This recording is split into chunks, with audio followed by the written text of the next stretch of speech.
सत्संगत जी, प्यार से कहना धन निरंकार जी।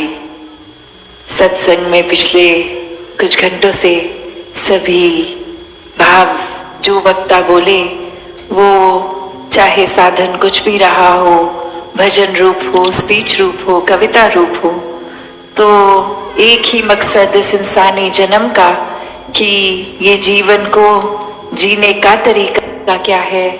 ये जीना तो है मनुष्य जन्म में ही संभव है, तो जीते जी समय न्या व्यर्थ किया जाए, ऐसा ही संतों ने सिखाया है। और जैसे ये जगह का नाम भी हल्द्वानी, तो बात वही कि हल देव आनी, कि हल कोई भी चीज का हो वो मन में देव परमात्मा निराकार के आने से ही होगा, वरना तो ये परिस्थितियों ने आना जाना है।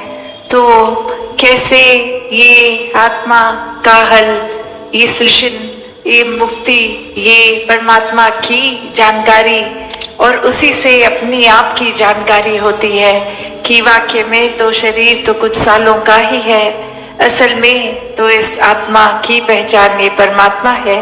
और जीते जी इस रास्ते पे चलेंगे और अपने आप को मानवीय गुणों से भरकर चलेंगे, तो ही वाकई ही ये जीवन जीने के लिए एक असली जीवन, मनुष्य जीवन दैवीय गुणों से भरा हुआ एक मुकम्मल जीवन होगा। और इसी समय फिर ये हकदार भी मृत्यु के बाद भी ये मोक्ष का, मुक्ति का। तो हर किसी ने हर समय पे यही मनुष्य को रास्ता दिया, जो आज भी संत दे रहे थे कि जीने को पूरा जीवन जो मिला है उसको कैसे जीना है। एक सिर्फ समय व्यर्थ करके या फिर एक किसी की नकल करते करते, जैसा वो कर रहे हैं, जैसा एक रिवाज, एक परंपरा, वैसा ही बिना समझे कारणों के करना है, या अपने जीवन को हर पल जीते जी वो कारण समझना है कि किस तरह जीवन खूबसूरत बनाया जाए, ये धरती खूबसूरत बनाई जाए। जिस समय हम इस धरती पे आए, ये धरती को जब छोड़ के जाएं, तो किस तरह उसको और सुंदर बना के जाना है। एक प्राकृतिक रूप में भी जहाँ एक कर्तव्य है हम सबका, किस तरह ये दूषित हवा को पेड़ उगा के भी स्वच्छ किया जा सकता है, और ये कचरा ना फैला के एक उस रूप में अपनी नियमित जगह पे वो कूड़ा इकट्ठा करना। और कैसे वो रिसाइकल की भी बात आती है कि व्यर्थ चीज नहीं करके उसका किसी और तरीके से भी इस्तेमाल करना। वही वो बात कि ये फिर प्रदूषण सिर्फ बाहरी संसार का नहीं, ये जीते जी हमें अंतर मन को भी साफ करना है, इस परमात्मा को और बसा के, जो कि पहले ही हमारे भीतर भी है, बाहर भी है, कण कण में है, हर जगह है। तो वही उदाहरण जो एक मृग का आता है कि एक खुशबू जो उसके अंदर ही होती है वो मृग समझता नहीं, और जगह जगह एक जंगल में ढूंढते ढूंढते कि ये खुशबू कहाँ से आ रही है, वो खुशबू तक जाने में भटकता है, और असल में तो वो कस्तूरी की खुशबू उसके अंदर ही है, उसकी नाभि से ही आ रही है। और कैसे ये समय फिर व्यर्थ हो जाता है सिर्फ और सिर्फ वो भटकन में। तो ये पहचान परमात्मा की जब हो जाती है तो वो भटकन एक समाप्त हो जाती है आत्मा की। अब उस तरह देखें तो फिर जिस तरह उस मृग को बता दिया जाए कि इधर उधर भटकने की जरूरत नहीं है, आप जिस स्थान पे हो उसी स्थान पर ये खुशबू भी है। तो बात वही, परमात्मा हर जगह है, अंग-संग है। जिस समय, जैसे अभी भी आवाज लगा रहे थे महापुरुष के, ये ब्रह्म ज्ञान की दात आज सत्संग के बाद भी ये प्राप्ति की जा सकती है। तो बात वही कि सिर्फ सत्संग में आने का मतलब सिर्फ वो नहीं कि आए एक क्रिया रूप में बैठ गए, कुछ सुना भी, कुछ अनसुना किया, कुछ अपना ध्यान इधर उधर लगा लिया, भटका लिया, पर मूल को नहीं पकड़ा। मूल तो बस ये परमात्मा ही है। इस परमात्मा को जो पकड़ लेते हैं, मन में बसा लेते हैं, हर समय इसका दीदार करते हैं, एक एहसास में इसी निराकार के रहते हैं तो वो ही वाकई ही संत है। उनका जीवन हर पल भक्तिमय है, वरना तो भक्तों के ऊपर ऐसे जीवन जीने के लिए उनका तो कारण था ये परमात्मा, पर दुनिया ने सिर्फ एक वो पकड़ लिया कि जिस तरह उन्होंने किया हम भी वही करेंगे, पर मूल नहीं पकड़ा, ये परमात्मा को जानने की जिज्ञासा नहीं अंदर रखी, इस परमात्मा को प्राप्त नहीं किया।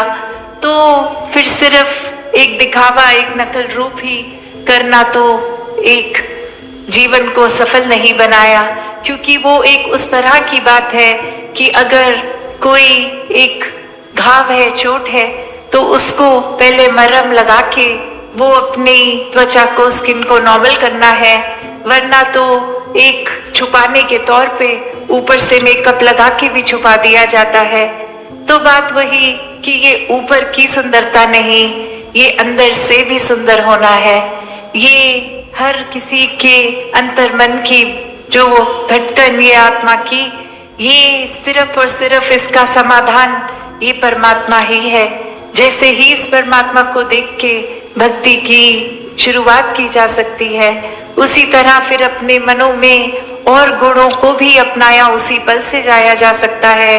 और वो फिर एक ऊपरी मेकअप की तरह अच्छा व्यवहार नहीं, एक अंदर से वो जिस तरह इस नाभि में खुशबू उस मृग के, तो वही अंदर से बाहर की सुंदरता तभी बनती है जब एक एक मानवीय गुण हम पहले खुद बन जाते हैं।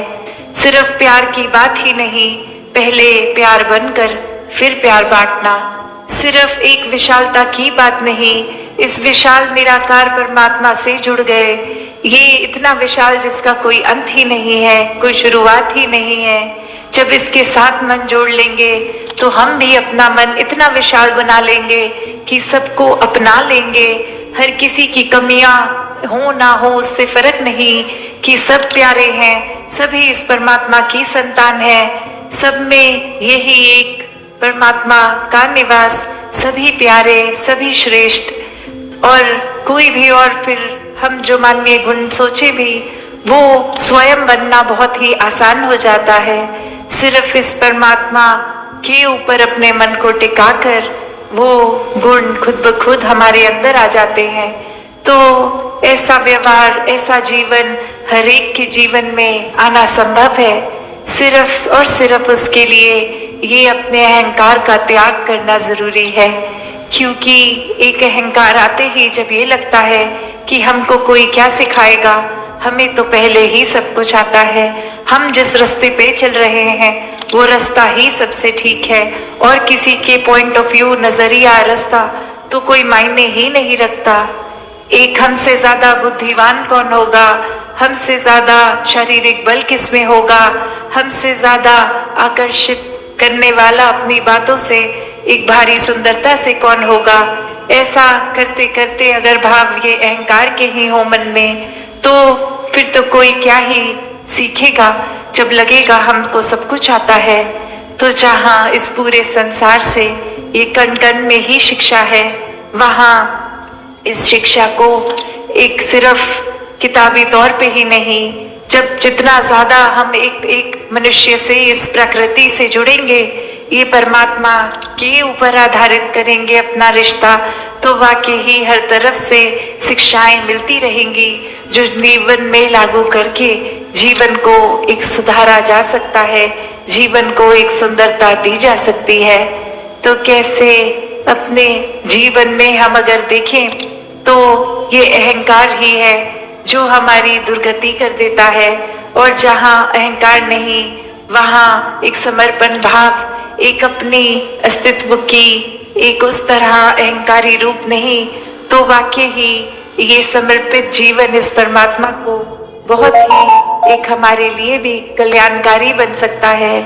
जैसे एक वो उदाहरण सभी ने लोहे की हमेशा से देखी कि लोहा अगर इतना मजबूत है, इतना स्ट्रॉन्ग है, तो सिर्फ और सिर्फ उसके खराब होने का कारण उसकी अपनी जंग है। वो जो जंग लग जाती है वो अंदर से खोखला करते हुए फिर बाहर की भी मजबूती नहीं रहती। तो उसी तरह ये अहंकार, या और जो भी बुरी चीजों को हमने मन में अगर रखना है, तो चाहे बाहर से तो पहले हम ठीक ही दिखेंगे, कैसे वो मन खराब होगा, फिर बुद्धि खराब होगी और फिर वो शरीर भी खराब होगा।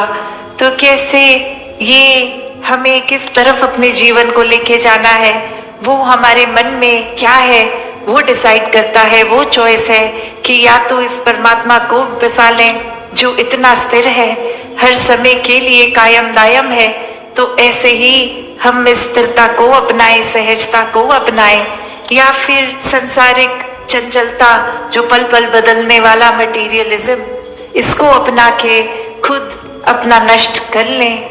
तो बात वही फिर कि संसार का त्याग करने की यहाँ बात नहीं हो रही, वस्तुओं को, घरों को, एक समाज को त्यागने की बात नहीं हो रही। बात यह है कि समाज में रहते रहते भक्ति करनी है, हर चीज का उपयुक्त एक इस्तेमाल भी करना है, पर उससे अपने मन को इतना पकड़ के नहीं रखना कि फिर उस चीज, उस वस्तु का होना ना होना हमारे मस्तिष्क को इतना खराब कर दे कि फिर बुरे ख्यालों से ही, ये नेगेटिविटी से ही मन भरा रहे, सोच भरी रहे। तो ये सुख साधन, ये हार्ड वर्क करके, मेहनत करके, जहाँ अपने सपने होने भी हर एक के मुबारक हैं, उस दिशा में भी जाना मुबारक है, उसको एक सही तरीके से, एक बिना चतुर चालाकियों के कुछ गलत हथकंडे करने से वो उपलब्धियां भी प्राप्त करनी मुबारक है। पर वो तब तक ही मुबारक हैं जब तक ये याद रहे कि ये देने वाला भी ये परमात्मा ही है, और जब चाहे ये ले भी ले। तो फिर उन वस्तुओं को कैसे हमें सिर्फ एक ध्यान रखने के लिए मिला है, एक सिर्फ ये हमारी नहीं है, जब पहले ही ये तन भी हमारा नहीं, मन भी, और ये संसारिक रूप, माया, धन कुछ भी हमारा नहीं, ये परमात्मा की ही कृपा से है। तो हमें सिर्फ ये चीजों का अपना ध्यान रखते हुए इतना लगाव नहीं वस्तुओं से कि उनके ना होने पे फिर एक तड़पता ही रहे, बाकी का जीवन एक बेचैनी में कटे। तो अपने आप को इस मधुरता से भरा जाए, अपने आप को एक बहुत ही संत मति के अनुसार जिया जाए, ताकि ये जीवन वाकई ही एक पूर्ण जीवन हो, ये जीवन एक कंप्लीट लाइफ की तरह जिया जाए, कि इसमें हमारे निजी एक नेचर, एक स्वभाव में जो कुछ कमियां हैं उसको अपना केंद्रित रूप बनाकर कि हम अपनी कमियों पे गौर करें, उन्हें सुधारें, ना कि दुनिया में हर एक के बारे में टिप्पणी करें, एक उनकी कमियों को उछाल उछाल के हर एक के आगे लाएं। तो अपने ऊपर इस रूप में केंद्रित रहें कि कमियां जहां तक हैं, वरना तो अगर एक महत्वता, एक ईगो, एक उपलब्धियों पे केंद्रित कर लेंगे अगर खुद को, तो फिर वो अहंकार का आना लाजमी हो जाएगा। तो अपनी कमियों को हर कोई सुधारता चला जाए, दूसरों से उनके गुणों को अपना कर उनसे सीख के, ये जो संतों का संग मिला है, सत्संग रूप है, तो हर एक ने इस परमात्मा से ही जोड़ने की बात करनी है, इस परमात्मा को अंग संग महसूस करना है हर समय। तो ऐसा जीवन जीना एक बहुत ही सरल भी है और बहुत कठिन भी है। तो ये कठिनाई का भी अगर माना तो वो तब तक ही कठिन है जब तक हम मन में इस परमात्मा को पूरी तरह नहीं बसाएंगे। अहंकार हमारा, एक ईगो ही बात करेगा। जिस पल ईगो का त्याग हो गया, अहंकार खत्म, तो फिर ये बहुत ही सरल मार्ग हो जाता है। ये बिल्कुल एक बिना प्रॉब्लम जैसे सांसें हैं, दिल की धड़कन है, पलक झपकना है, कुछ भी काम कर रहे हैं, ये अपना साथ साथ काम कर रहा है। तो भक्ति भी ऐसी हो जाती है। घर, स्कूल, कॉलेज, ऑफिस, कामकाज इत्यादि कहीं भी हो, ये भक्ति साथ साथ ही करी जा सकती है। तो दासी और समय ना लेके इन्हीं शब्दों से अरदास इस निराकार से कि सेवा, सुमिरन, सत्संग हर एक के जीवन में आए, ये भक्ति हर किसी की और मजबूत होती चली जाए। आज सभी ने जहाँ आने वाले समागमों की भी वो एक तारीखें कि ये सेवा का समय, एक अपने अंदर के बदलाव का समय, कि खुद को कैसे इस निराकार से और जोड़ के अपनी भक्ति को भी जहाँ मजबूत करना है। और वहीं एक बात वही कि सेल्फ फोकस्ड अपने इम्प्रूवमेंट के लिए एक सिर्फ शरीर को संवारने सजाने की बात नहीं, एक अंदर से बाहर तक की ये जो जर्नी है इनसाइड आउट, तो यहाँ एक स्पिरिचुअल ग्रोथ की बात कि ये कैसे परमात्मा को जिसने भी प्राथमिकता बनाई है वो अवश्य ही एक असली इंसान का जीवन जीते हैं, एक मनुष्य बनते हैं। एक लिबास ही बस मनुष्य का नहीं, वाकई में ही ये मनुष्यता, ये ह्यूमन वैल्यूज़ से युक्त होते हैं।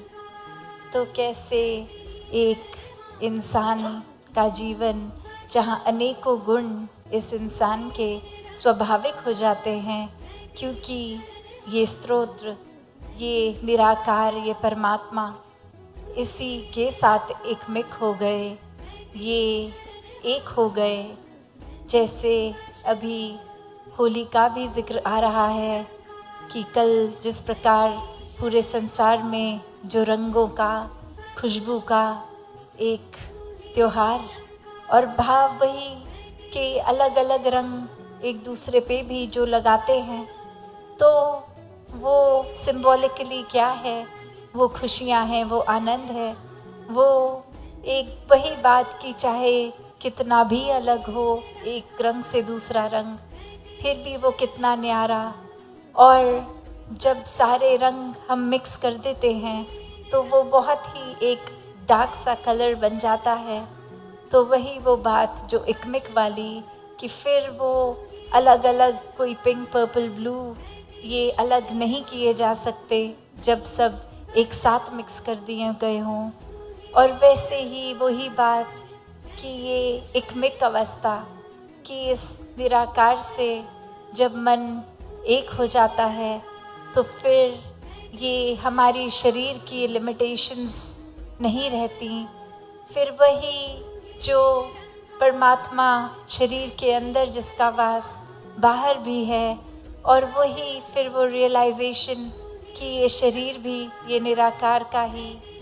तो कैसे ये एक उस तरह से तो बस कंटेनर है ये शरीर जिसके अंदर भी परमात्मा है, जिसके बाहर भी परमात्मा है। जैसे अगर हम किसी समुद्र में एक कोई बॉटल पानी की ढक्कन खोल के डाल दें और वो अपने आप उस खाली बॉटल में भी पानी भर दिया जाएगा, और फिर उसका ढक्कन बंद कर देंगे और पानी में छोड़ देंगे, तो वही वो बात कि वो बोतल के अंदर भी पानी, बोतल के बाहर भी। सिर्फ ये कुछ समय की यात्रा, ये वही अगर मिट्टी का ये बॉटल बनी है, बस देर उतनी ही कि किसी पत्थर से जा टकराएगी और टूट जाएगी, और फिर वही पानी जो अंदर भी बाहर भी इकमिक होगा। तो बात यहाँ रियलाइजेशन की, ये ब्रह्म ज्ञान की जब बात होती है, ये इकमिक अवस्था आत्मा परमात्मा की। तो ऐसे ही भाव हर एक संत के रहे हैं अपने जीवन में कि सब काम बहुत सरल हो जाते हैं, पर ये प्राथमिकता अगर परमात्मा पे टिकाई है तो ही एक एफर्टलेसली ये जीवन एक पानी में गो विद द फ्लो के भाव से जाएगा, उस तरह का जीवन बनेगा। वरना हर पल एक एफर्ट लगता रहेगा, एक अनेकों स्ट्रेस, टेंशन्स इस तरह हावी हो जाएंगी जहां हम खुद को डूअर एक कर्ता मान लेंगे। एक मन से प्रेम के भाव चले जाएंगे, एक मन में फिर कुछ हासिल करने का ही भाव रह जाएगा। एक जो अभी भी जैसे हम सुन रहे थे कि प्रेम से उत्पन्न होने वाले फिर परमात्मा तक के भाव, ये अरदास रूप। और वहीं हमने अभी जिक्र ये भी सुना कि कैसे अरदास मांग पहले बन के फिर जिद बन जाती है। कैसे वो प्यार का जो एक अपना गुण है जो कि अपने आप में इतना वास्ट, इतना अनकंडीशनल गुण ये, और उसको कैसे ही हम सब उस तरह एक छोटे से दायरे में बांध देते हैं कि घर परिवार में भी एक या फिर किसी रिश्ते में भी ऐसे बांध के रख देते हैं कि ये अगर आप किसी बच्चे को भी समझाते हैं तो ऐसी कंडीशंस डाल देते हैं कि आप मेरी बात नहीं मान रहे तो आप मेरे अच्छे बच्चे नहीं हो। और वहीं वो बच्चा एक अब इस बात को सोच लेता है कि अगर मुझे ये आइडियल चाइल्ड बनना पड़ेगा तो हर बात हर तरीका जो माँ बाप जैसा चाहते हैं वैसा ही अंधाधुंध करना पड़ेगा, कुछ सोच समझ के अपने भलाई के लिए नहीं, जैसा भी वो कह रहे हैं बस आंख बंद करके करो, इससे शायद उनको ज़्यादा प्यारा लगूंगा, इससे वो ज़्यादा खुश होंगे। और इसी तरह की कंडीशनिंग से ये जीवन और बढ़ता है। एक इंसान फिर जहाँ सिर्फ अपने अंदर को निखारने की बजाय बाहर हर एक के लिए एक ऊपरी ज़िंदगी, एक औरों को प्लीज़ करने के लिए, एक दूसरों को खुश करने के लिए ऐसा जीवन बना लेता है। अंदर से चाहे भाव कैसे भी हों पर बाहर बहुत ही मीठा हर एक के साथ एक ये ऐसे रूप भी डिप्लोमेटिक बातों करने का कि चाहते कुछ और हैं, एक कवर कुछ और बना के अपनी बात को प्रस्तुत किया जा रहा है। जहाँ हर चीज़ देखा जाए, हर रिश्ते में वो ट्रांसपेरेंसी, वो प्यार, वो क्लियर कम्युनिकेशन, वो जो आजकल टर्म भी बहुत यूज़ हो रही है लव लैंग्वेज, कि कैसे ये प्यार कि हो सकता है मेरा प्यार करने का तरीका किसी और का होगा, एक तरीके की तरह, एक मैं जिस तरह पसंद कर रहा हूँ उस तरह मैं दूसरे को प्यार दूँ। पर दूसरे इंसान को अगर हम वाकई ही प्यार करते हैं तो वो समझ भी हो कि क्या उसको इस तरह का प्यार जब वो रिसीव कर रहा है तो उसको कैसा महसूस हो रहा है।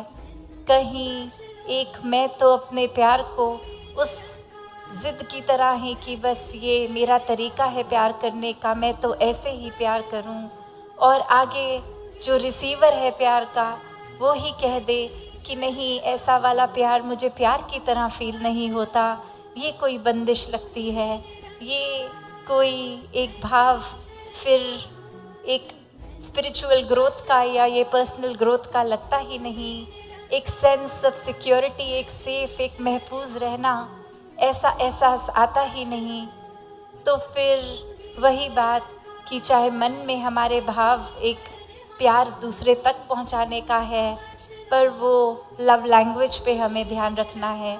हमने किस तरह अपने भाव को, जो भाव हैं वो दूसरे तक बिना किसी एक सेल्फिश होके कि एक हम जिस तरह चाहते हैं वैसा ही करें, पर प्यार तो समर्पित होना है, दूसरे को जैसा पसंद है वैसा करना प्यार ही प्यार है।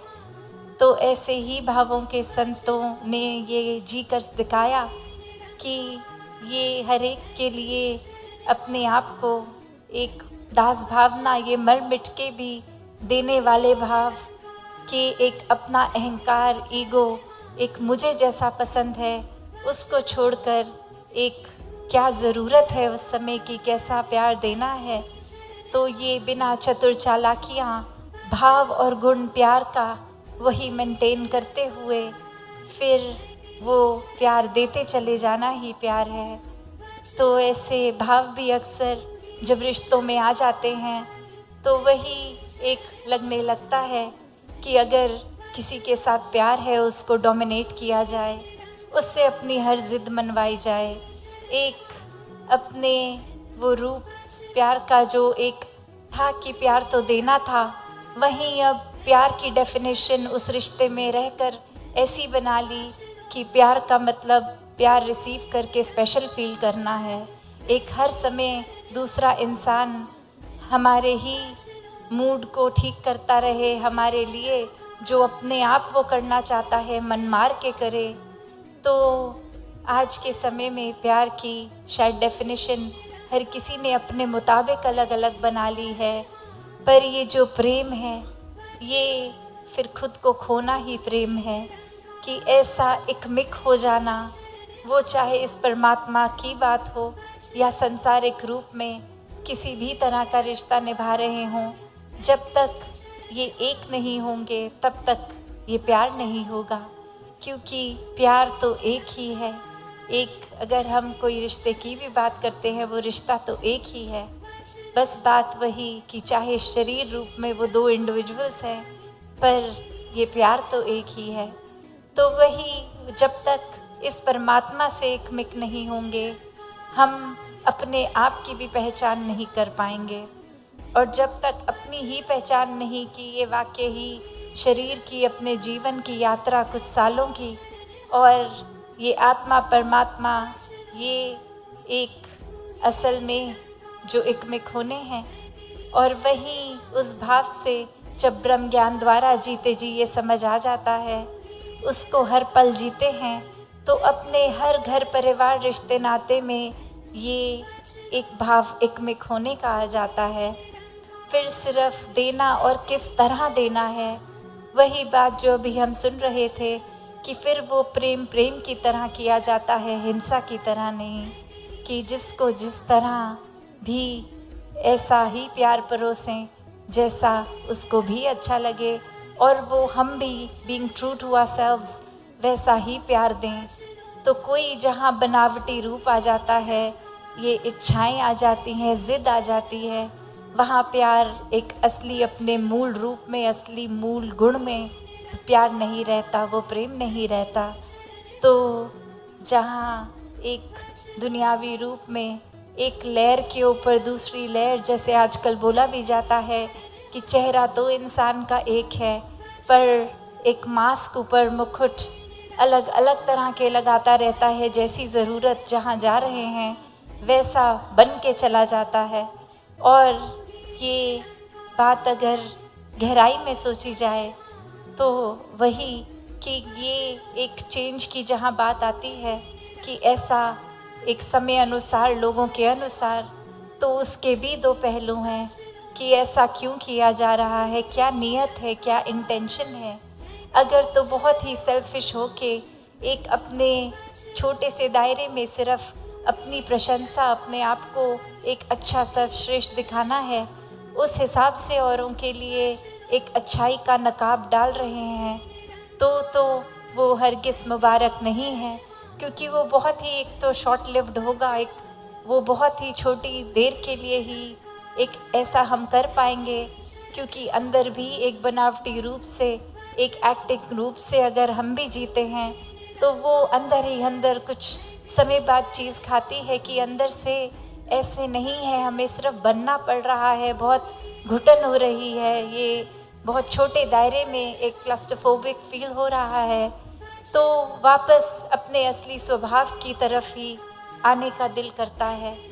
तो इस रूप में ये दिखावा रूप भी ज़्यादा देर फिर लास्ट नहीं करता, पर जब इसको ही उस तरह देखते हैं कि हर एक के साथ उनके जैसा हो जाना, इसका ये जो पॉजिटिव पहलू, उसमें भी नियत की बात है कि दिल से फिर कैसे हम दूसरे की तरह हो रहे हैं, क्योंकि हमारे भाव फिर वही एकमिक वाले हैं।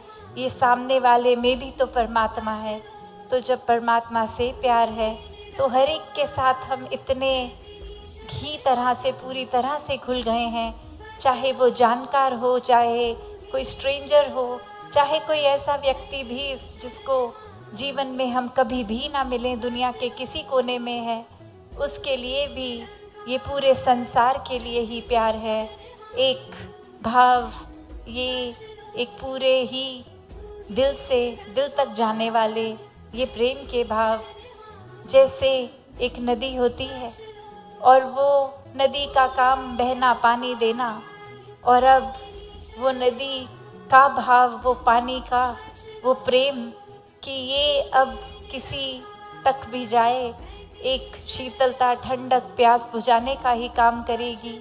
और कैसे समर्पित होके नदी अपना पानी अपने लिए नहीं रखती, वैसे ही एक नदी अगर बह रही है तो नदी को ये भी फ़र्क नहीं पड़ता कि उसमें से कोई एक बोतल पानी पी रहा है या दो लोग एक एक बोतल पानी पी रहे हैं, या फिर उसमें कोई सिर्फ इंसान ही पानी पी रहे हैं या कोई जानवर भी आ रहे हैं?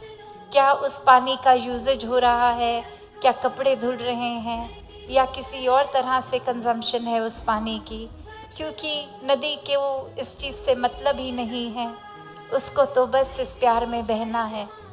तो बात वही, जहाँ हम ये सोच लेते हैं मन में, ये पोजेसिव हो जाते हैं, ये सेंस ऑफ ओनरशिप कि ये नदी तो मेरी है, इस नदी में अब कोई और कैसे है, वो अपना हिस्सा कैसे ले रहा है, ये तो पूरी तरह बस मेरी ही है। तो वहाँ फिर वो भाव चाहे जेलसी के कहें, चाहे एक अपनी इनसिक्योरिटी के कहें, एक अन्य और भी भाव जो फिर एक पॉजिटिविटी से बहुत दूर के भाव होते हैं, तो फिर वो खुद को भी ऐसी सोच, ऐसे ख्याल, ऐसे भाव जहाँ एक सुकून नहीं दे रहे हैं, तो फिर बात तो प्यार की हो रही है, प्रेम की हो रही है, अनकंडीशनल लव की। तो उसी सेंटेंस में फिर ये दूषित इमोशंस की बात, एक फीलिंग्स की बात, एक एंगर, एक इस तरह का एक छोटे दायरे में किसी को बांधना, उसके प्रति ऐसा महसूस करना, तो ये तो बहुत ही आपस में कॉन्ट्रडिक्टरी बात है। क्योंकि प्यार है तो अनकंडीशनल लव है, ये सीमित नहीं है, ये असीम है। और फिर इसी पे हक जमा कर एक ऐसे भावों को अगर हमने रखा है, तो फिर कैसे हम सोच सकते हैं कि वाकई में ही वो प्यार है? फिर वो प्यार नहीं है, वो हमने अपने मुताबिक कि हम तो प्यार ऐसा ही करेंगे, दूसरे को बदलना होगा, उस नदी को बदलना होगा, वो उस दिशा में बहे ही ना जिस दिशा में और कोई भी वो जाए, वो तो सिर्फ मेरी दिशा, मेरे घर की ओर ही आती रहे। तो ऐसा तो फिर वो नदी को कंट्रोल करना जहाँ संभव ही नहीं है, वहाँ हम कैसे वो प्यार के मूल से कितने दूर हो गए कि भाव तो नदी का यही था कि प्यार है हर एक तक पहुँचे, और वहीं एक हम प्यार के भाव को भी दूषित कर रहे हैं।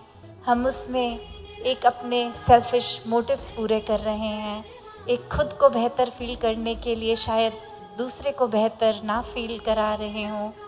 तो जहाँ दासी का घड़ी की ओर भी ध्यान जा रहा है, तो और समय ना लेते हुए बस एक ही पंक्ति में और बात रख के कि कैसे एक रूप प्यार का वो परमात्मा से जब तक जुड़ा है, उसी से उत्पन्न हुआ है, और उसी को एक हम बिना किसी चतुर चालाकियों के दूसरे तक पहुंचा रहे हैं, तब तक तो वो प्यार बहुत ही मुबारक प्यार है।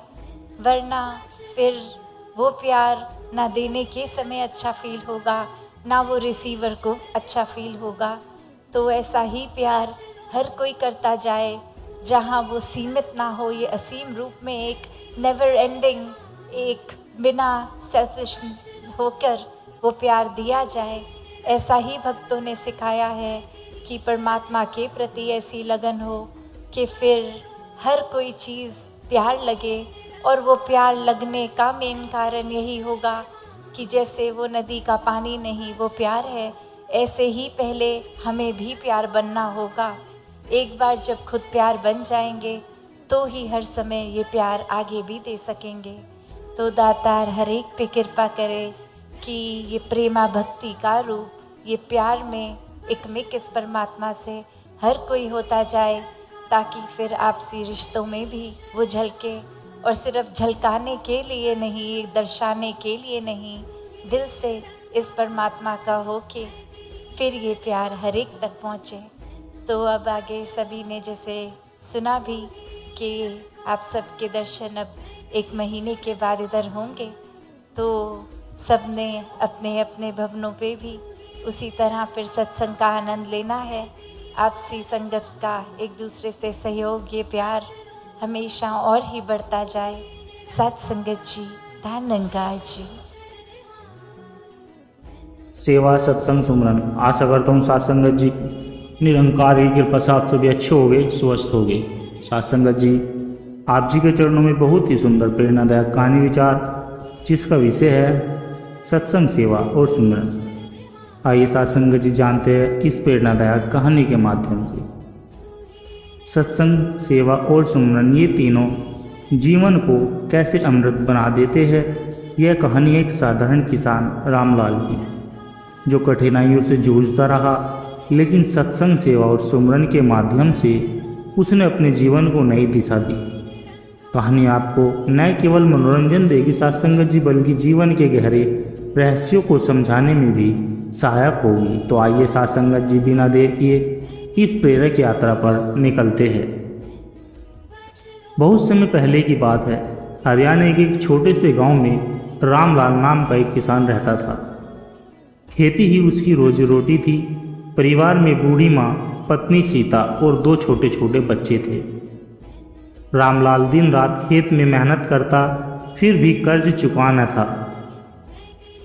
बारिश न पड़ती तो फसल बर्बाद, बारिश ज़्यादा हो जाती तो खेत में पानी भर जाता।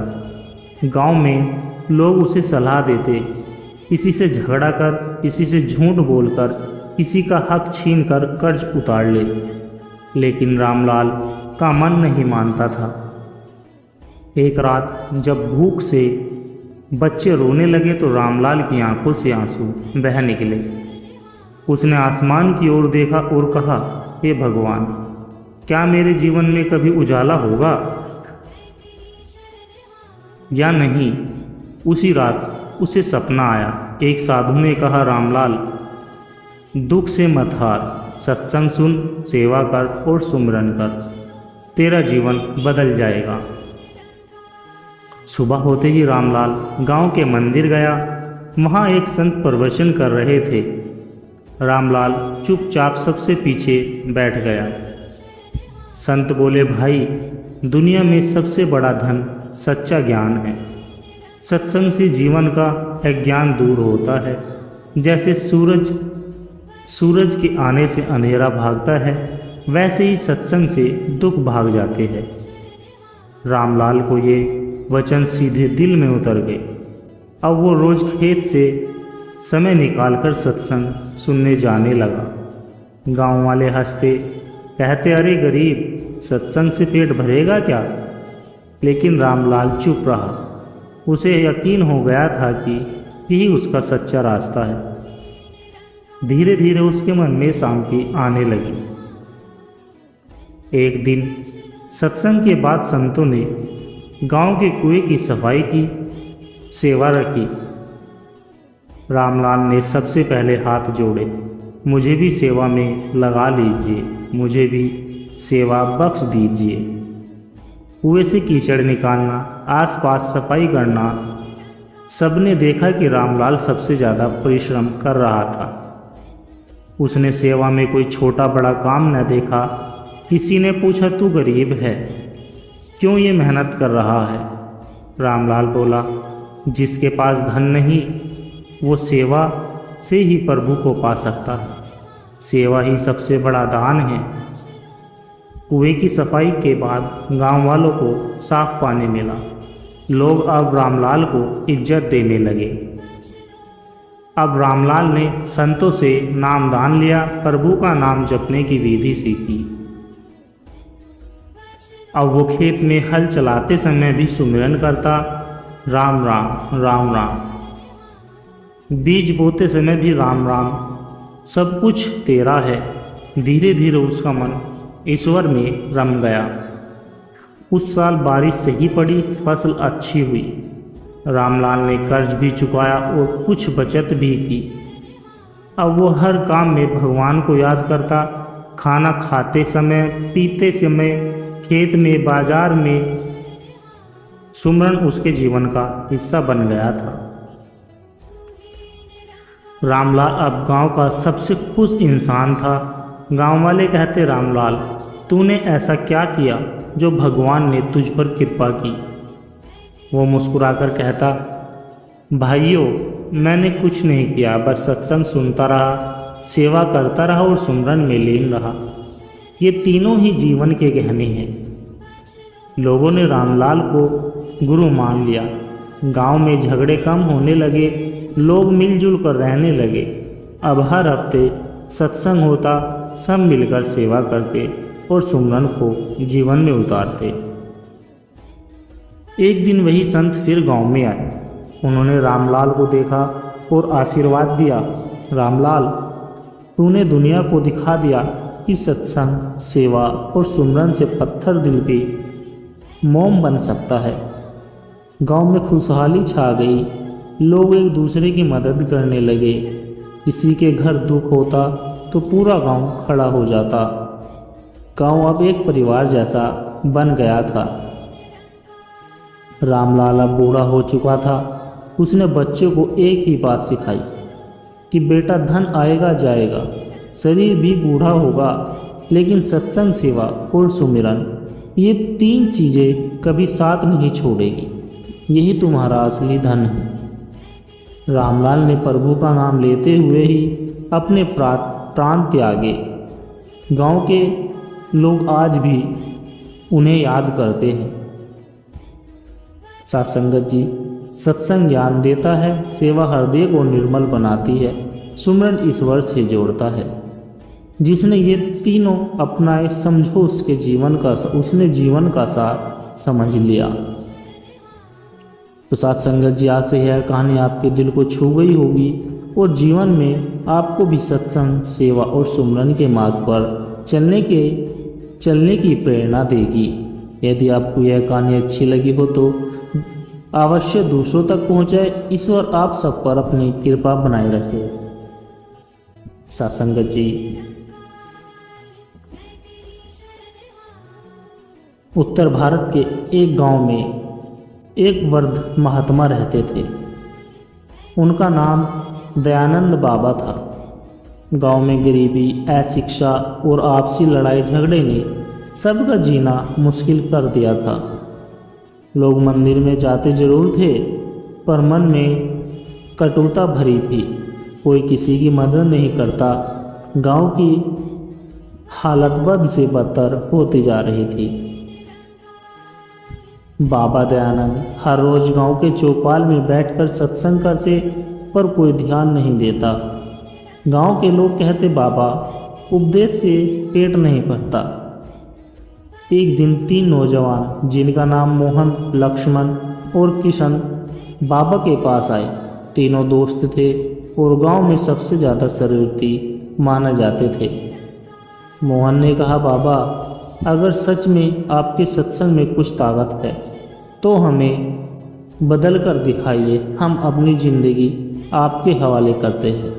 बाबा ने मुस्कुराकर कहा, तुम्हें बस 3 दीपक जलाने होंगे, सत्संग, सेवा और सुमरन के। तीनों ने सिर झुका दिया। बाबा ने आशीर्वाद दिया, बस नियम एक है, पहले खुद को बदलो, फिर गांव को बदलना। अगले दिन से मोहन ने गांव के बच्चों को अपने घर के आंगन में बुलाना शुरू किया। वहां बाबा के सत्संग में सुनी बातें सरल शब्दों में बच्चों को सुनाता। धीरे धीरे गांव के बड़े बूढ़े भी आने लगे।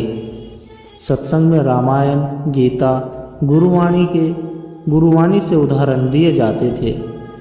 जहां पहले गांव के लोग लड़ाई झगड़े करते थे, अब हर हफ्ते सत्संग में एकजुट होने लगे।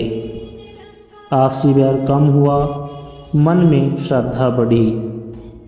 लक्ष्मण ने बाबा से पूछा, बाबा, आप सेवा कैसे करें? अब सेवा कैसे करें?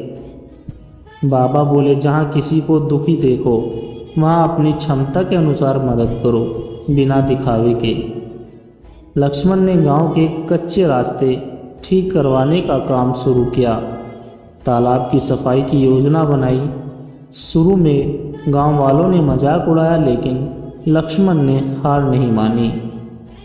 धीरे धीरे गांव के नौजवान भी उसके साथ जुड़ गए। गांव में स्वच्छता फैलने लगी, बीमारियां कम होने लगी। बुजुर्गों ने दुआएं देना शुरू कर दिया। तीसरे दीपक की जिम्मेदारी किशन ने संभाली। वह बाबा से रोज नाम सुमरन की विधि सीखता। किशन खेत में हल चलाते, जानवर चराते, हर काम में मन ही मन प्रभु का नाम लेता। उसने अपने दोस्तों को भी यह तरीका सिखाया। काम करते हुए सुमरन कैसे किया जाए। धीरे धीरे गांव के लोग भी सुमरन की आदत डालने लगे। लोगों के मन में शांति आने लगी। शराब और जुआ छोड़ने वाली संख्या भी बढ़ने लगी। 3 दीपकों ने गांव को बदल दिया। गांव के बच्चे शिक्षित होने लगे, बुजुर्ग सत्संग में आने लगे, नौजवान सेवा में लगने लगे और हर कोई सुमरन में लीन रहने लगा।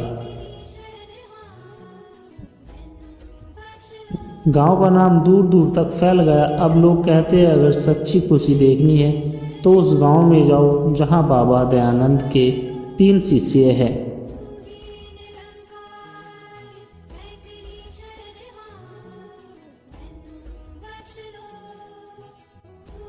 सत्संग जी,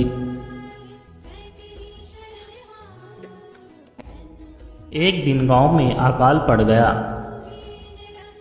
फसलें सूख गई। चारों तरफ हाहाकार मच गया। लोग फिर बाबा के पास पहुंचे।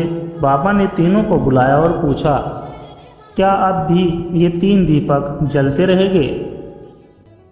तीनों ने एक स्वर में कहा, बाबा जब तक प्राण है ये दीपक बुझने नहीं देंगे। सत्संग से हम साहस लेंगे, सेवा से सबको सहारा देंगे और सुमरन से प्रभु की कृपा मांगेंगे। तीनों ने गांव वालों के साथ मिलकर तालाब की खुदाई की, कुएं गहरे किए, आसपास के गांव से मदद मंगवाई। गांव एक बार फिर जी उठा। अकाल गांव को झुका न सका। बाबा ने तीनों को गले लगाया, तुम तीनों ने गांव में 3 दीपक नहीं बल्कि तीनों लोकों में उजाला कर दिया। यह 3 दीपक हर किसी के दिल में जल सकते हैं, बस कोई जलाने वाला चाहिए। सत्संग से मन का अंधेरा मिटता है, सेवा से दुनिया में प्रेम फैलता है, सुमिरन से आत्मा प्रभु से जुड़ती है। जिस गांव में ये 3 दीपक जले समझो स्वर्ग वहीं है। सत्संग जी, बहुत पुरानी बात है। हिमालय की तलहटी में एक गांव जिसका नाम अनुग्रहपुर था। वहाँ एक युवक रहता था। युवक का नाम अर्जुन था। अर्जुन में ज्ञान की भूख बचपन से ही थी। बचपन में जब बाकी बच्चे खेलते, अर्जुन आसमान में चांद सितारे देखकर सीखता कि मैं कौन हूँ, कहाँ से आया हूँ, मरने के बाद क्या होगा। गांव वाले उसे पागल समझते। माँ कहती, बेटा इतना न सोच, भगवान का नाम ले, खेती कर, घर संभाल। पर अर्जुन की तृष्णा शांत न हुई। अर्जुन को खबर मिली कि पास के जंगल में ऋषि शंखधर रहते हैं, जिनके एक शब्द से भी जड़ व्यक्ति चेतन बन जाता है। अर्जुन जंगल की ओर निकल पड़ा। 2 दिन तक भूखा प्यासा भटकता रहा। तीसरे दिन ऋषि मिले। शांत कोमल दृष्टि, मुख से हर शब्द में अमृत छलकता। अर्जुन ने हाथ जोड़कर कहा, गुरुदेव मुझे आत्मा का सत्य बताइए, मैं कौन हूँ। ऋषि ने मुस्कुराकर कहा, अर्जुन पहले अपने अहंकार को धो, फिर सत्य प्रकट होगा। कल से आश्रम में रहकर सेवा कर।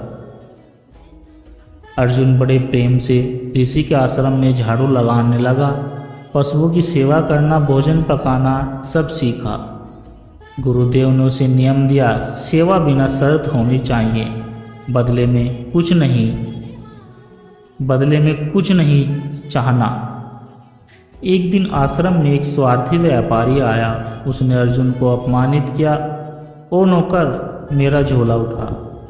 अर्जुन के भीतर क्रोध उठा, पर फिर उसने गुरुदेव का उपदेश याद किया, सेवा में अपमान भी स्वीकार है। उसने व्यापारी का झोला उठाया और मन ही मन ईश्वर को याद किया। ऋषि ने देखा और कहा, बेटा अब तू सेवा की पहली सीढ़ी पर पार कर चुका है, अहंकार टूटने लगा है। ऋषि शंखधर ने कहा, अर्जुन अब एक हफ्ता मौन साधना कर, शब्दों से परे जा, भीतर की आवाज़ सुन। अर्जुन ने 7 दिन तक कुछ न बोला, आंखें बंद कर बस एक ही प्रश्न मन में था कि मैं कौन हूँ।